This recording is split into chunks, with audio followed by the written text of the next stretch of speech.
everyone. Thank you for tuning in to Presley Mania. My name is Rhonda, for those who are new to my channel. Today we're going to be talking a little bit about a lawsuit that is going on between Elvis Presley Enterprises and GWS Auctions, Brigitte Kruse, who we have talked about, and she and Priscilla have been going back and forth now for quite some time in their own separate legal matters.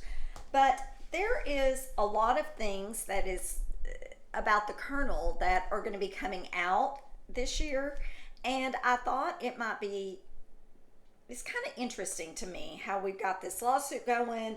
We have a new book by Peter Gorelnik that's coming out. It's called The Colonel and the King. Peter is going to be in Memphis for Elvis Week this year. A good friend of mine, Charles Stone, is also going to be in Memphis and doing a talk about the Colonel. Charles worked for the Colonel and was also Elvis's tour producer in the 1970s. So there's a lot of stuff about the Colonel that is going to be out there. And it's like it's a topic of conversation here lately. So, and then we have the Greg McDonald book that came out. This one, Elvis and the Colonel, which we've gone over a little bit, that I want to get back to some more of that. But the lawsuit that I am referencing is Elvis Presley Enterprises and GWS. And it all revolves back to a deal that Graceland and Colonel Tom Parker made in 1990. And this is where there is some contention and why it's gone to court. So apparently, Greg McDonald, who was a friend of the Colonel's, almost like he wasn't his son or anything, but Colonel was like an adoptive father to him. He wasn't really adopted. He didn't adopt him, but they were very, very close, okay? And he has some memorabilia that was the Colonel's, and he has auctioned off some of it. He had sold it to a private investor, and they turned around and auctioned it, and that was done just a couple of years ago, and Priscilla was involved in that. And now there are some other things. Greg has since passed away that his son had talked to GWS Auctions about, and they were going to try to come up with the deal and auction things off. In fact, they did hold an auction, but everything has been put on hold, and they cannot deliver the items that people purchased because of this lawsuit. So let's get a little bit of the backstory of what happened back in 1990, and we can see I've also got Greg's deposition, and I have Angie Marchese's deposition in the lawsuit that they have recently brought against Brigitte and Tom McDonald and Sherry McDonald. Sherry McDonald is Mike McDonald's wife or widow, and Tom is his son. So the suit has been brought against all three of them because GWS is the ones who are going to be, or who were trying to move the items and auction them off.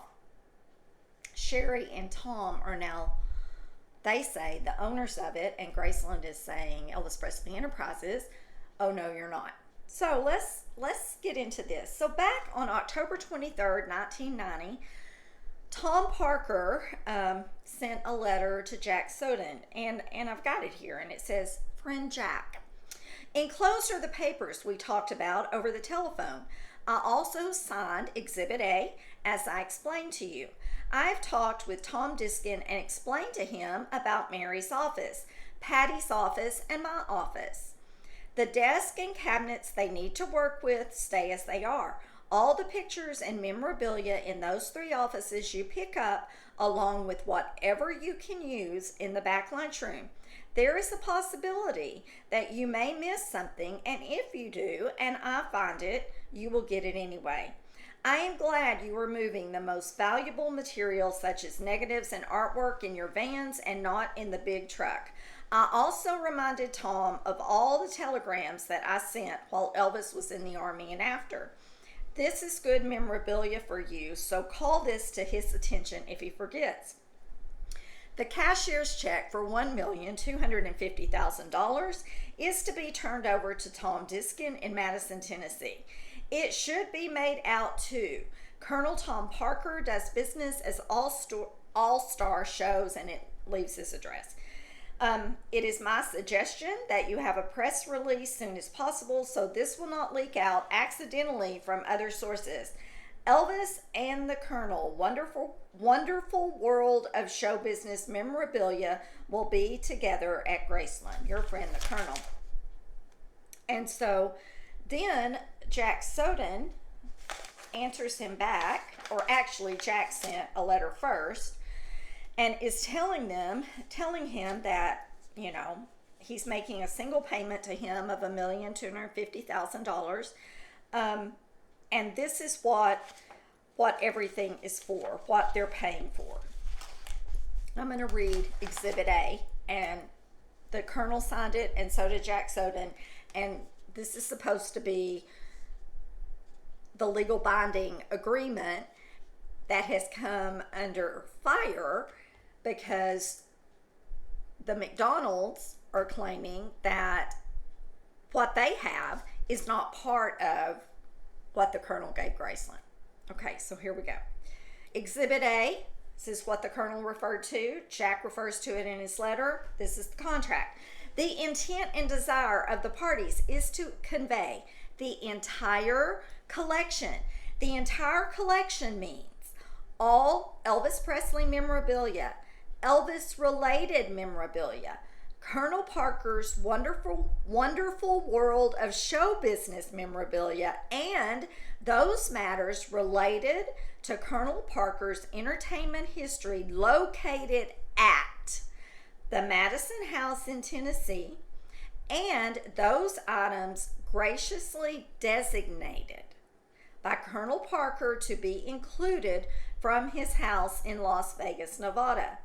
The memorabilia of the, in quotes, entire collection is further defined to mean any and all and every tangible photograph, paper writing, document, artifact owned or worn or used by Elvis Presley, any art, souvenir, movie poster, photo negative, image, color separation, legal document, filing cabinet, furniture desk, carton box, each and every item of memorabilia owned by Colonel Parker pertaining in any manner whatsoever to Elvis Presley memorabilia, Elvis-related memorabilia, Colonel Parker's wonderful world, I'm having trouble with that word, wonderful world of show business memorabilia, and those matters related to Colonel Parker's entertainment history located, and I think that's going to be key, at the Madison House in Tennessee, and those items graciously designated by Colonel Parker to be included from his home in Las Vegas, Nevada. Furthermore, all items listed in the complete book entitled Colonel Parker All-Star Show Inventory, dated August 1989, are considered a part of this entire collection. Copies of this book are in the possession of both Colonel Parker and Jack R. Soden. Okay, well, we don't have that. We're not privy to that information. There's not a copy of it in this lawsuit in parts that I have of it anyway.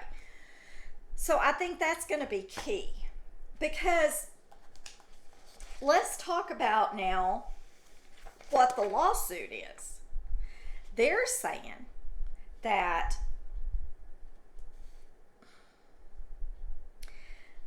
Elvis Presley Enterprises is saying that Greg McDonald was, and now his son and wife are in the possession of items that belonged in this collection that the Colonel gave them.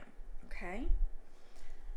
Well, according to Greg's deposition, he doesn't agree with that. Not Greg's deposition, but Tom McDonald's deposition, because Greg has since passed away, as I stated earlier. Let me read his deposition to you, and what we'll probably have to do is read Angie Marchese, who is at Elvis Presley Enterprises. We'll probably have to do her on a separate show because it's going to go too long. But I'm going to give you a little bit of this background, and then y'all can start thinking over that, and then when I do my show next week, we'll have a little bit more to go on. Okay, so the declaration of Tom McDonald, and as this pertains to the suit that Elvis Presley Enterprises has brought against them.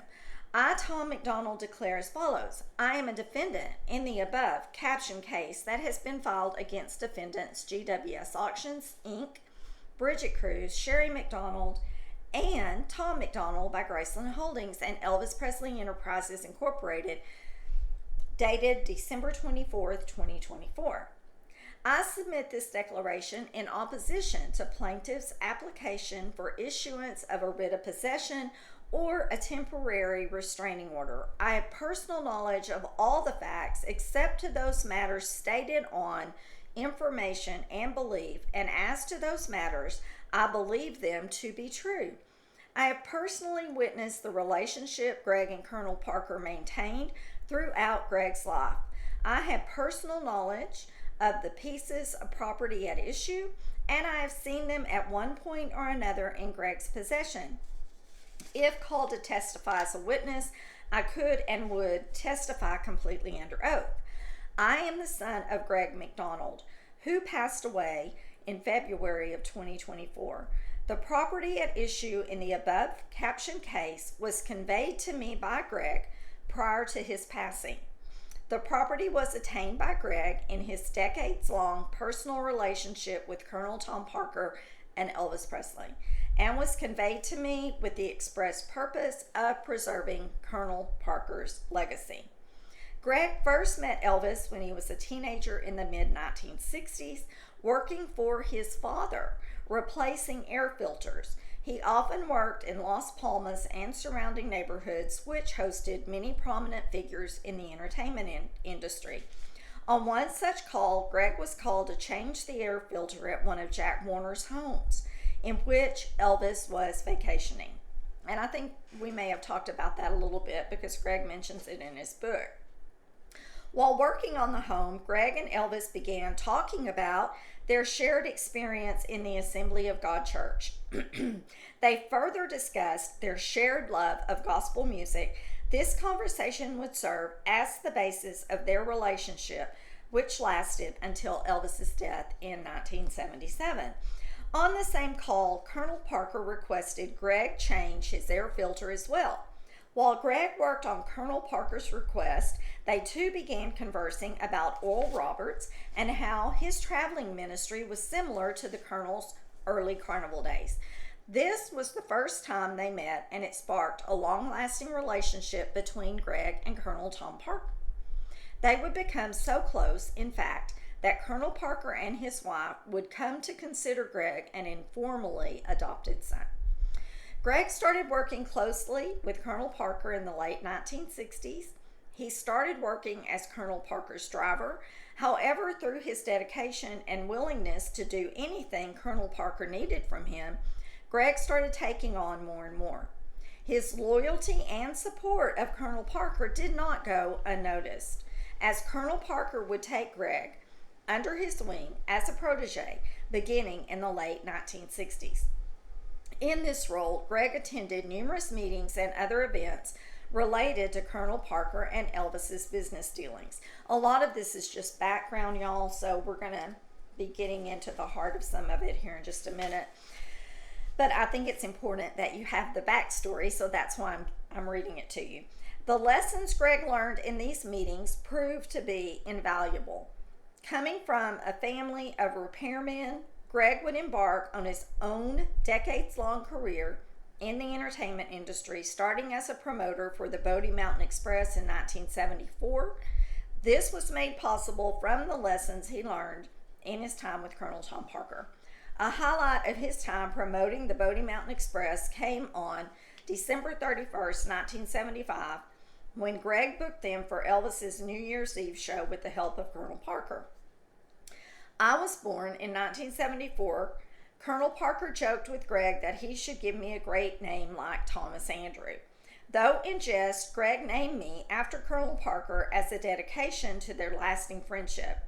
In 1974, Colonel Parker gifted Greg the hound dog stuffed animal, auction lot 119, to give me at birth. This was in Greg's rightful possession long before the 1990 agreement referenced in the complaint. Okay, but let's skip over to what Greg McDonald said. Greg said in his book that when Tom was born, the Colonel showed up with stuffed Elvis hound dogs. It did not specifically mention this particular item, which I found interesting. Okay. In 1976, Greg met Ricky Nelson, working at his manager until 1985. While Greg would never truly stop working with Colonel Parker, by this point it was clear Greg was no longer an employee of Colonel Parker's. Instead, they were each managers and promoters who worked with each other whenever they had the chance, given their close personal relationship. One of the final times Greg and Colonel Parker were able to work together related to Elvis's career came from March 1976 until Elvis's death in 1977. Greg and Colonel Parker attended a Billy Graham crusade together in March 1976. They were inspired by the large choir and planned a return for Elvis to record a gospel album and tour with a 100-person backing choir. And I want to get into that more with y'all because Greg talks about this in his book. To fund this project, Colonel Parker needed a financier. He was introduced to these financiers by Greg, who met Rudy and Margot Driscoll through his bookkeeper. Seeing that they were interested in the project, Greg introduced the two to Colonel Parker. Colonel Parker and the Driscolls made a $10 million deal for the project. $10 million. The deal ultimately never came to fruition due to Elvis's declining health, with all parties going separate ways amicably.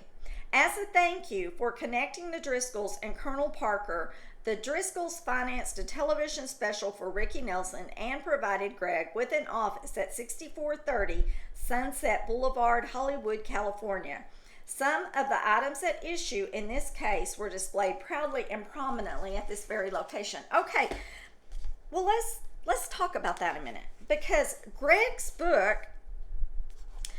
he's speaking in this paragraph on page 317, and he says, he's talking about the building at 6430 Sunset Boulevard and how the Driscolls had rented this space for him. And it says, they gave me a spectacular office filled with high-end furniture, posters, gold records, and filing cabinets filled with Elvis stuff. The office, which had a sign on the door that read Margot Enterprises Incorporated, was a virtual shrine to the king. The Colonel had a tiny office at the RCA building across the street, and it was nowhere near as nice as mine. We both got a kick out of it, and he enjoyed ribbing me about my luxurious accommodations and how he was going to be parking himself in my office to conduct business. Okay, well, it doesn't sound like to me from Greg's book, y'all tell me what you think in the comments below, but it doesn't sound like to me that the items that he had on display in his office, unless he just doesn't bother to mention it, were the same items that Tom is saying. Because Greg says that the Driscolls gave him an office filled with Elvis memorabilia, like they had bought it and they had paid for it. Which is it? I don't know. Will more of this come out in court? Hopefully so. But think about that, okay? When Elvis passed in 1977, Greg, Colonel Parker, and those close to him were devastated. In the years after his death, Greg would save all the files and items he attained while working with Colonel Parker in relation to Elvis. Colonel Parker would do the same, and while he kept much of it for decades, he purposefully gave Greg numerous items and files, knowing that Greg would keep care to preserve them well. Okay, and then they go and list all of the items that are in question, and there's a lot of them. A lot of them. So we're going to skip over all that because it would just take too much time. And he goes on to say that all of the items listed were in his father's rightful possession long before 1990, which, according to that letter I just read to y'all from the Colonel and Jack Soden, that's when the deal was made. He's saying his dad had these things before 1990 and that they were a gift from Colonel Parker in the immediate aftermath of Elvis's passing. In addition to the above listed items, Colonel Parker gifted Greg Lot 130, Colonel Tom Parker's RIAA Gold Award for Roustabout in the 1980s. This was also not in Colonel Parker's possession by 1990. But Graceland has specifically mentioned that this belongs to them in the items that are on this list. So if that is on that list and Colonel gifted it to Greg, but it was still in the inventory, I'm thinking that they're going to have a tough time proving that one. Okay, let's continue. From 1978 to 1985, Greg continued his career as a manager for Ricky Nelson and also ran an advertising record as well as a talent booking agency. In 1987, Greg founded Field of Dreams, a sports and entertainment memorabilia store. Greg prominently displayed many Elvis-related items in the store until he sold his interest in 1991. On information and belief, the above listed items were some of those displayed in the store. And then it goes on to list different places that Greg's son Tom has seen some of these items displayed, and just basically making a case for the fact that he had the items.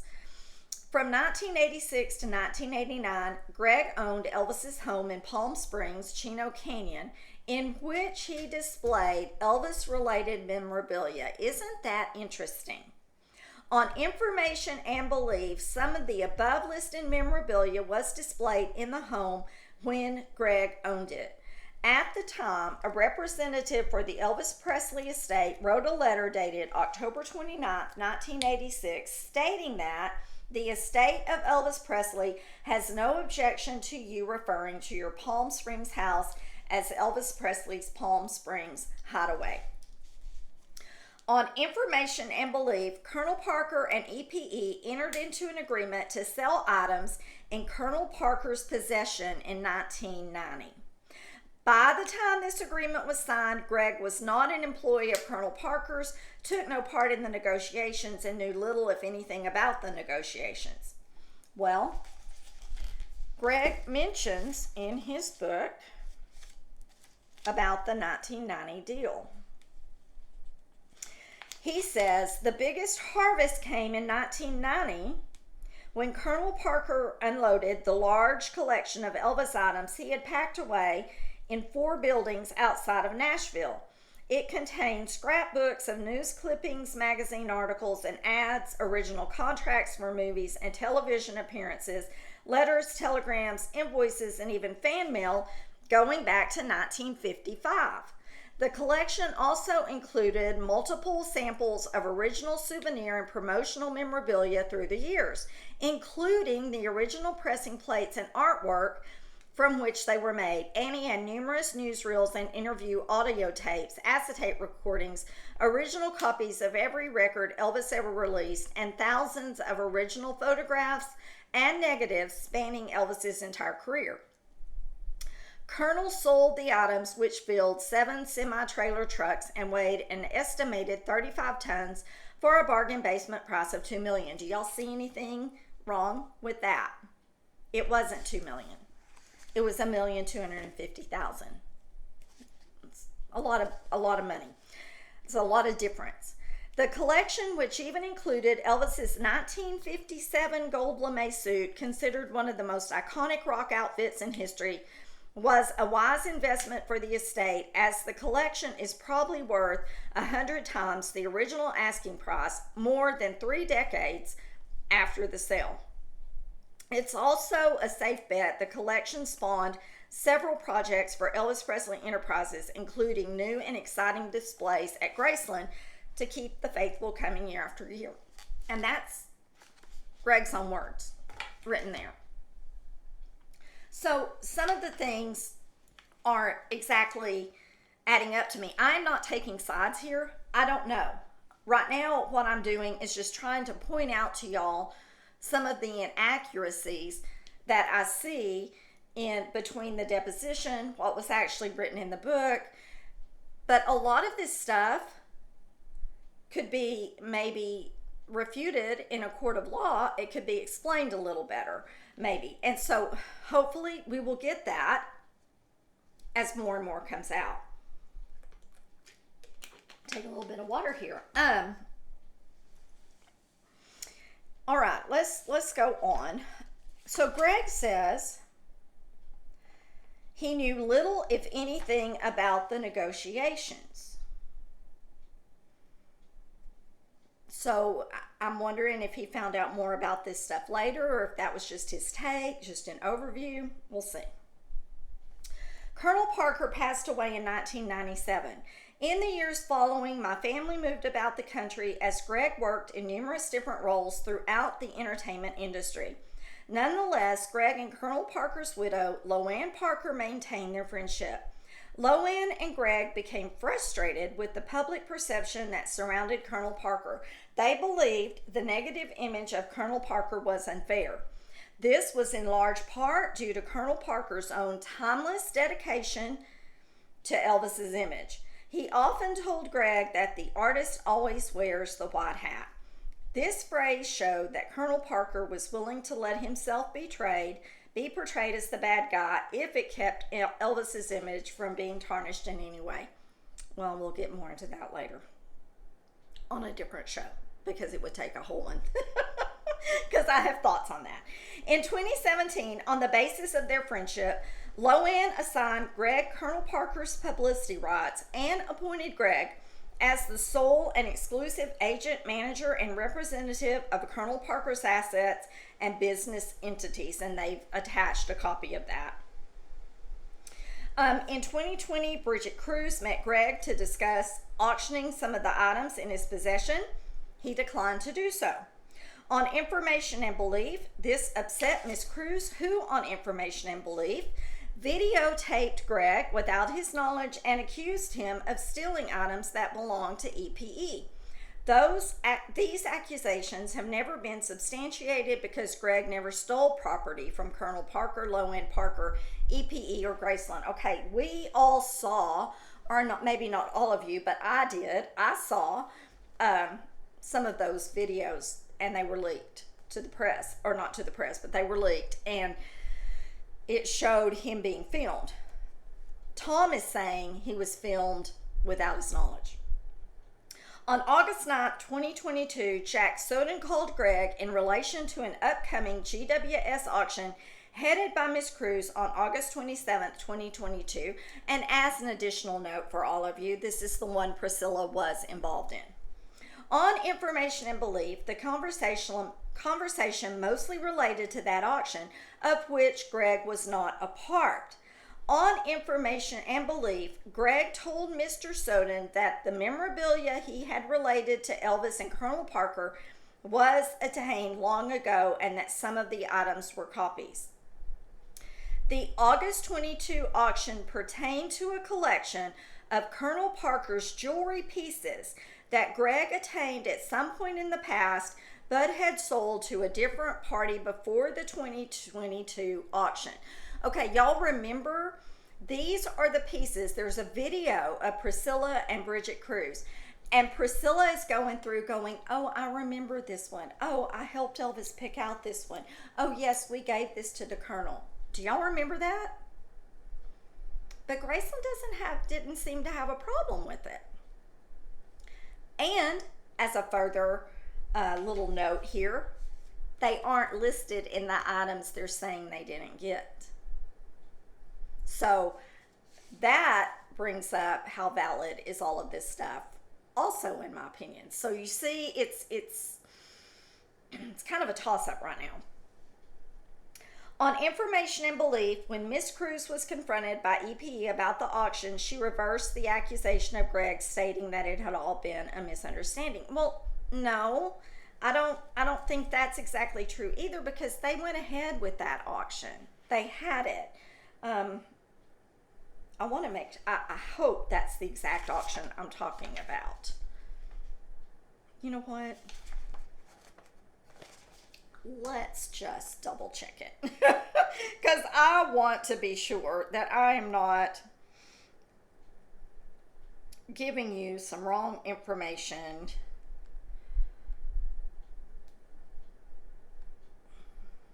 Okay, let's see.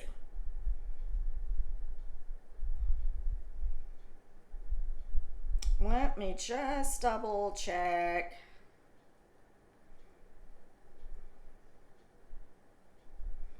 Lost collection of Elvis Presley and Tom Parker. Yeah, there's that one. Okay, let's see if there's one of Priscilla talking about it.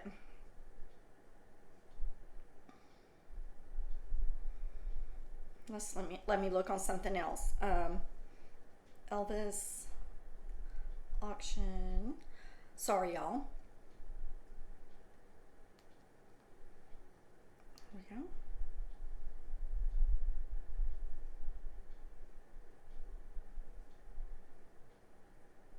What date was this?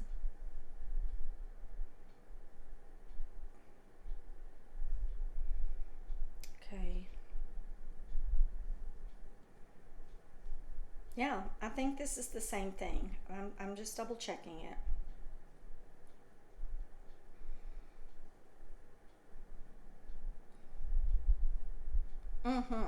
Yeah, it was.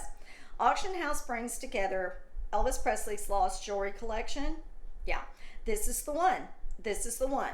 And Priscilla was there and they were going through them. I'm sure y'all have seen videos of all of that. So I just wanted to make sure I wasn't feeding you guys incorrect information, and I should have double checked it. My apologies before the show got started. In 2023, Greg wrote the book Elvis and the Colonel to tell the whole story behind Colonel Parker's legacy. Additionally, in light of his cancer diagnosis, he transferred the items he had related to Elvis and Colonel Parker to me for safekeeping and to preserve the legacy of Colonel Parker. This was also done pursuant to Loanne's wishes, who was the Colonel's wife, prior to her death in 2020. Since Greg's passing, I have been working to promote and preserve Colonel Parker's legacy. We plan to create a museum memorializing Colonel Parker and correcting the false narratives surrounding his legacy. To help raise revenue for the project, I was reintroduced to Brigitte Kruse in August 2024. I was unaware of the vile accusation she made about Greg until the above captioned lawsuit was filed. If I'd been aware of these allegations, I would never have agreed to auction the items with her and instead would have looked elsewhere. Okay, what needs to be clarified here is they're not talking about the stuff that was auctioned in 2022. They're talking about stuff that was supposed to have been auctioned in 2024, in fact, was auctioned, and now has got a hold on it. They can't deliver it to the people who bought it. Not supposed to be processing the funds either. So that's the auction they're talking about. So there's two different auctions going on here. And so, but it sounds like it's all lumped together. But Graceland, I don't recall Graceland, maybe they did protest it a little bit. I think there was something said about that Priscilla might not have been able to give letters of recollection because she wasn't around during the whole time and for all of the items that were gifted. But as far as Graceland saying anything about the auctions they sold, they didn't do it. Okay, so anyhow, he goes on to say that they're trying to open up this museum and that had he known about all of this stuff with Brigitte, he wouldn't have given the items to her to auction off, and those are the items from 2024. Nonetheless, I agreed to auction the items with her on December 7th, 2024.